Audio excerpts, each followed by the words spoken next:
Today on Ask Us Anything, we're going to do something just a little bit different. What does this ship have in common with this Navy frigate and this German U-boat and this woman? Figured it out yet? Well, it's Raye Montague. She's the girl who faced racism and sexism in the segregated South. She's the girl who was forced to ride in the back of the bus.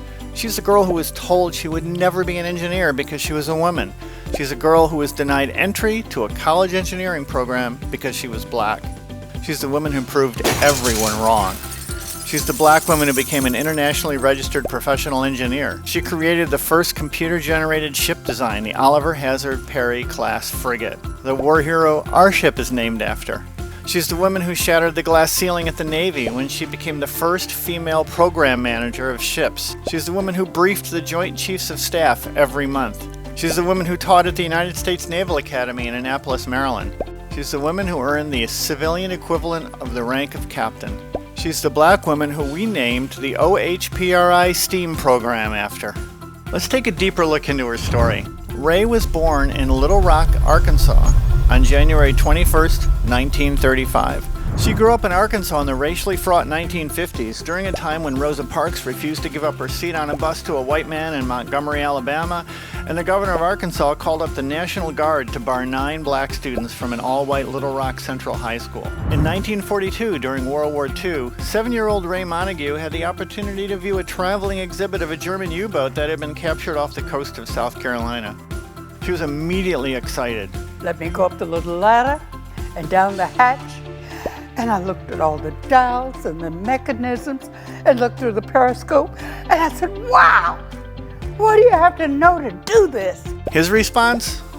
Oh, you'd have to be an engineer, but you don't have to worry about that. The clear implication was that a black girl could never become an engineer, let alone have anything to do with such a vessel. Well, I didn't realize I'd been insulted.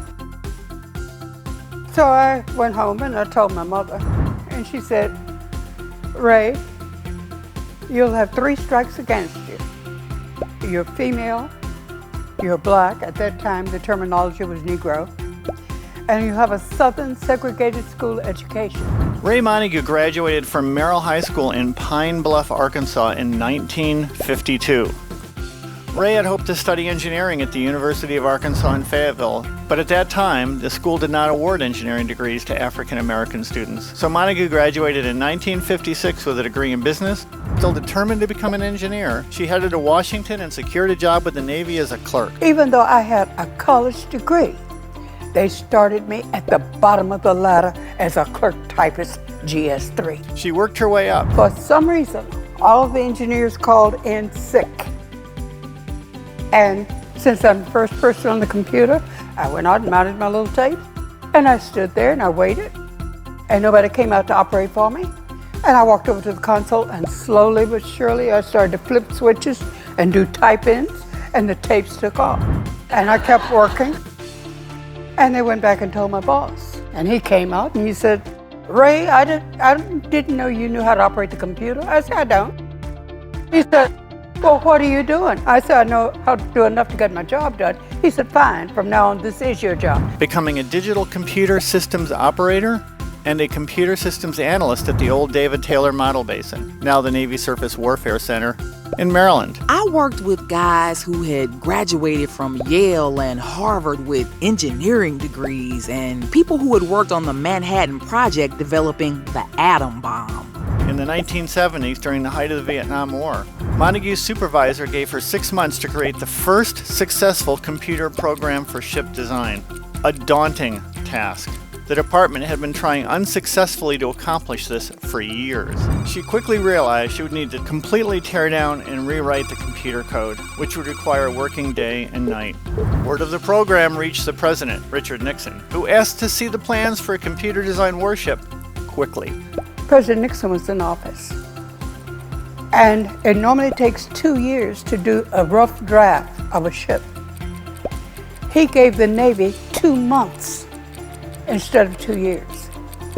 The admirals came and they gave me 1 month. I brought that rascal in 18 hours and 26 minutes. The Oliver Hazard Perry class U.S. Navy frigate. The Oliver Hazard Perry class was a class of guided missile frigates, named after the U.S. Commodore Oliver Hazard Perry, the hero of the naval battle of Lake Erie, and of course, our namesake. For the feat, she received the Navy's Meritorious Civilian Service Award in 1972. Ms. Montague shattered the glass ceiling at the Navy when she became the first female program director at the Navy Sea Systems Command, NAVSEA, and was the division head for the Computer-Aided Design and Computer-Aided Manufacturing program. Her achievement put her on the map. Her last Navy project was the nuclear-powered Seawolf submarine. Miss Montague was one of a number of black women who started in the 1930s performing invaluable high-technical work for the United States government, but who, working behind the scenes, were invisible to the public, and often even to their colleagues. She was the U.S. Navy's Hidden Figures ship designer. At the height of her career, she was even briefing the Joint Chiefs of Staff every month and teaching at the United States Naval Academy in Annapolis, Maryland. Her message was always the same. You can be or do anything you want to be. She was inducted into the Arkansas Black Hall of Fame in 2013 and the Arkansas Women's Hall of Fame in 2018. Don't forget to like and subscribe for more fun videos from the Oliver Hazard Perry.